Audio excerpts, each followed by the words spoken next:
I begin the fifth session. This is halfway through our 10 series session protocol for working with the structure to derotate segments to create organized space throughout the structure. So we'll briefly discuss any changes that might have transpired.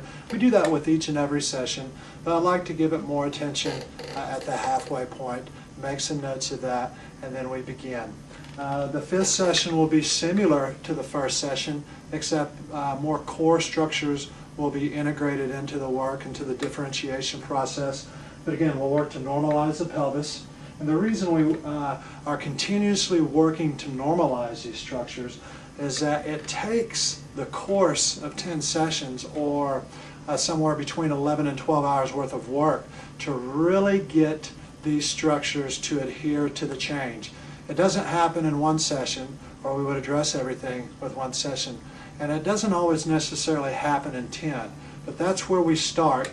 And halfway through, we want to make sure that we are continuing that process so that we can keep decreasing pain and increasing movement. But again, working much like we did in the first session, working with the femurs to derotate these femurs, normalizing the pelvis to balance it out.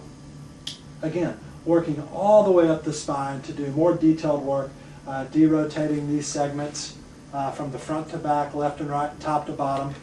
I like to refer to this as working in the three primary planes of movement, which is flexion, extension, side bend, and rotation. Working to lengthen, derotate, or fluff these areas. Working up to the ribs, this is a great opportunity to do more detailed rib work on both sides. Possibly working down to the fingertips again, but usually by the fifth session we've normalized pain, discomfort, and mobility in these areas. So we might not have to work there, but we will if we need to.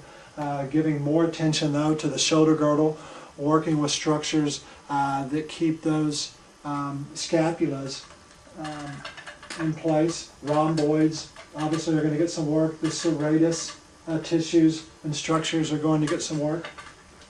So I like to work all the way up to the clavicles, continuing to normalize these structures up the neck. Again, to end the work with detailed neck work, detailed back work, and then some type of movement integration to help induce or augment contralateral movement between the girdles of the body.